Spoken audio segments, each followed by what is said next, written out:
Saudações a todos, eu sou o professor Charles Camilo e bem-vindos a mais um vídeo de História do Brasil. Na aula de hoje nós falaremos a respeito do processo de redemocratização do Brasil. Nós iremos falar sobre o movimento Direita Já, as eleições de 1985, a Assembleia Constituinte de 1987, a Constituição de 1988 e as eleições de 1989. Desde já, eu desejo a você boa aula e bons estudos. Iniciando a nossa aula falando acerca do movimento Diretas Já. Durante o governo do presidente João Batista Figueiredo, no auge ali do processo de abertura do regime militar, nas eleições de 1982, houve um aumento dos governadores ligados ao partido da oposição, o PMDB. Esses governadores, juntamente com deputados federais, eles passaram a defender um movimento para a eleição direta para a presidência da República. Sendo assim, a sociedade civil, ou seja, artistas, esportistas, jornalistas e a própria população, em especial o meio estudantil, eles passaram a organizar várias manifestações e dentro dessas manifestações envolviam comícios, shows e passeatas. O principal articulador político desse movimento foi o deputado federal Ulisses Guimarães, do PMDB. Existia um grande clima de esperança para que o povo retornasse a votar no presidente da República. Só que, porém, é importante nós compreendermos que em 1984, o deputado federal mato-grossense Dante de Oliveira, ele propõe uma emenda parlamentar, tanto que essa emenda ficou conhecida como a emenda Dante de Oliveira, que defendia eleições diretas para presidente já nas próximas eleições. Só que, porém, essa emenda ela foi rejeitada pelo Congresso. As eleições de 85 elas foram indiretas, tanto que essa eleição se caracterizou por ser a última eleição indireta para a presidência da República. O presidente ele foi eleito por um colégio eleitoral. O colégio eleitoral ele é organizado pelo Congresso Nacional e na eleição, de um lado nós temos o candidato do governo, Paulo Maluf, e do outro lado nós temos Tancredo Neves, que representava a chamada Aliança Liberal, composta por políticos dissidentes do PDS, mais políticos do PMDB. Dentro desta perspectiva, como Tancredo ele caiu nas graças do povo, ele era um político assim muito bem articulado com diversos setores, um político de tradição dentro do cenário político. Ele foi eleito pelo Congresso Nacional com cerca de 480 votos. O Paulo Maluf ficou com 180. É importante nós compreendermos que o Tancredo Neves ele vence as eleições, só que ele não chega a tomar posse. Ele fica hospitalizado durante um bom tempo e quando, praticamente próximo ali de tomar posse, ele vem a falecer no dia 21 de abril de 1985. E o José Sarney ele assume a presidência em decorrência do falecimento do presidente Tancredo Neves. O governo Sarney ele foi responsável por organizar uma nova Assembleia Constituinte.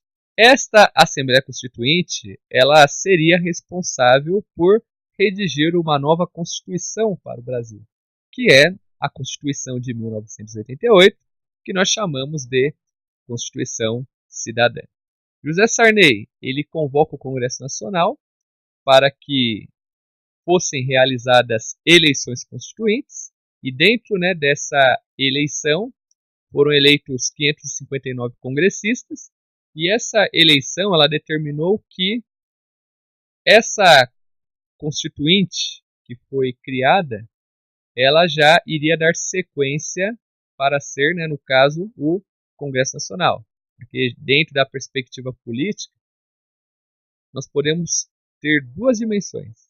A primeira dimensão é quando o Congresso Nacional ele realiza uma constituinte exclusiva para criar uma nova Constituição.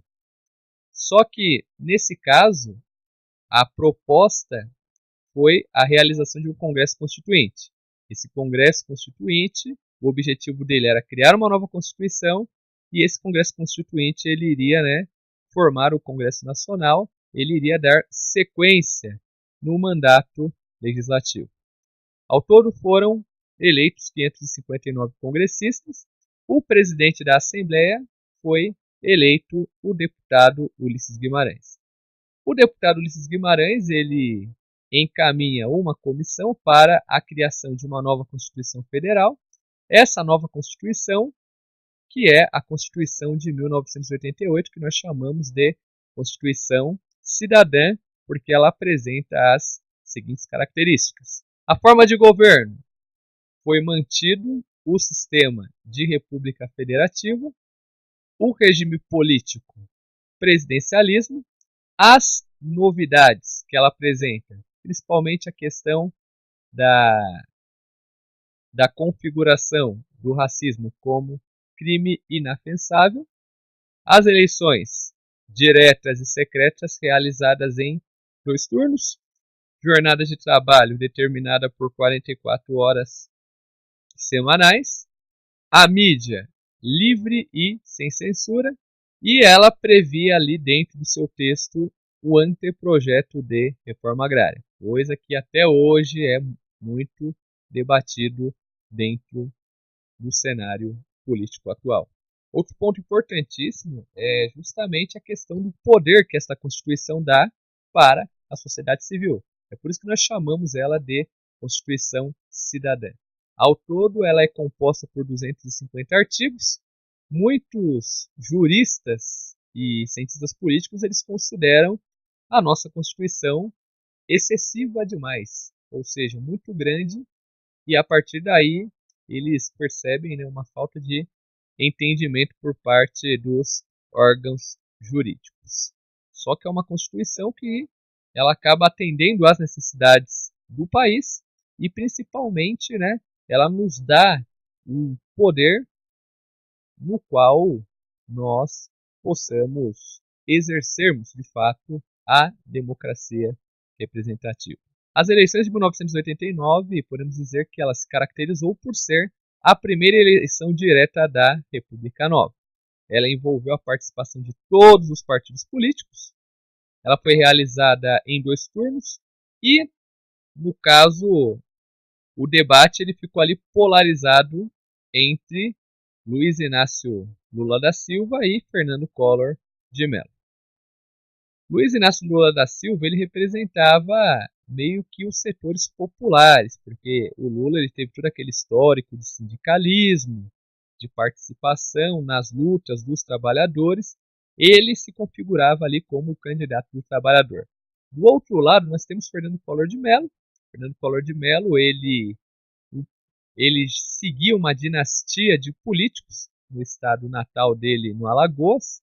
Ele se tornou prefeito e governador muito cedo, e ele, né, se apresentava como o caçador de Marajás. Então, de um lado nós temos o líder trabalhista e do outro lado o caçador de Marajás. Como essa eleição praticamente ela foi um vale tudo, ambos os políticos, tanto Collor quanto Lula, eles utilizaram-se de meios sujos. Certamente o Collor, como ele tinha o poder da mídia a seu favor e os principais grupos políticos e econômicos do país, ele consegue vencer o Lula nas eleições, tanto, né, que em números o resultado das eleições nós temos os seguintes números. O Lula ele recebeu 31,1 milhão de votos, cerca de 46,97%. E do outro lado nós temos o Collor, que foi eleito com 35 milhões de votos, cerca de 53,3% dos votos. E o Fernando Collor de Mello, ele foi eleito o 32º presidente do Brasil, e dentro, né, das principais particularidades foi justamente que ele foi o presidente mais jovem que o Brasil já teve. Ele foi eleito com 40 anos de idade. E durante o seu governo, que foi um governo tumultuado, inicia-se a chamada Era Collor. Pessoal, muito obrigado por vocês terem assistido o vídeo e até o próximo episódio.